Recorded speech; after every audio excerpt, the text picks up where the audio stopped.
So in this video, I'm going to show you how to add a sales template or an estimate, and just bear with me because I haven't done this process in a long time as a vet tech, and also I'm doing it in a new software. So I think I got it though. Okay, so we are still in this castration. We have all of the forms that the person is going to sign, but I know that I think the evening before, the vet techs go ahead and approve all the estimates. We're not necessarily having to print them, but we can still save them. So under Rover, so if I was a vet tech looking at my surgery schedule, I'll go to Rover and make sure we have an estimate. So I'll go to Financial, New Estimate. We always want to name these estimates. So I'm going to name this one Castration, and we're going to add a sales template. These sales templates are acting as what our estimates were in AVImark. So I start typing in castration. We have all the different ones that we had before. Here's castration canine. I'm adding the template. So now I can see all of my line items, how much they cost, and then I do have a variance on here. We have the microchip implantation and the microchip registration fee, and so my variance on here reflects that. If I did want to add something, let's say an e-collar, you have this line at the top that's blank, and you can start typing in another item. So we'll say e-collar 12 centimeter, and now that's added to the estimate. If I needed to put a variance on something, you go to quantity low and quantity high. So if I want to change that, if we're not sure if we're going to have this e-collar, I can just put quantity low as 0.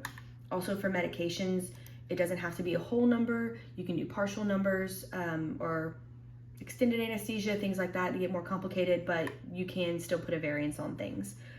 So again, quantity low, quantity high, and then here I can see at the end of my estimate that reflects. If I need to remove something from an estimate, you click this button and it takes it off.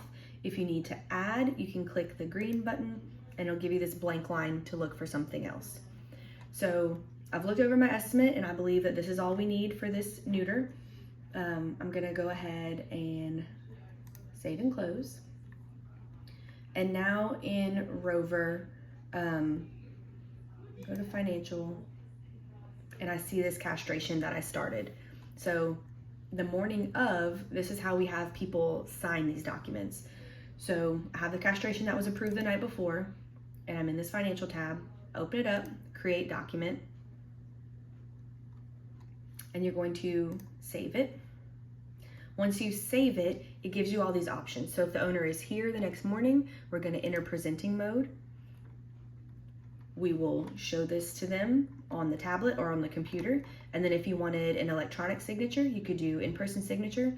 CCS is able to email these documents, or if we wanted to print it and have actual physical signature, we could do that too. But we're gonna see the in-person signature. Prince picks up this box, I go ahead and sign it, save and sign. And now if I hit save and close, go back to Rover, his Financial attachment, I can see that there's this template. Here we go. And this is the estimate we've created with all the variances and the signature at the bottom. So if we need to go and have this owner sign our consent forms, so we're still on Rover, we'll go all the way to this attachments section, and I can see all the documents that the CCS made the night before. So for the consent form, we can open it, enter presenting mode, and this is where the client is able to initial these different things. They can check which e-collar they want. They can enter their contact name and phone number, and then you'll collect an in-person signature. So you click up here, they can sign it.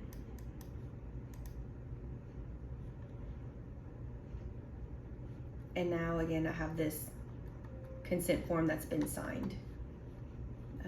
Same thing, let's see, anesthetic monitoring form. So this is one you can enter presenting mode, and this is where you guys get to fill out all of the things that you need for, your drugs, your monitoring, all of that. Once you're done, you can save and close it, and then that'll also be stored on this patient's record. So really not a lot of physical paper that we absolutely have to have. We are still going to have the cage card. We are still going to have the collar, the name collar, but that's really all the physical paper I think we're going to have for now.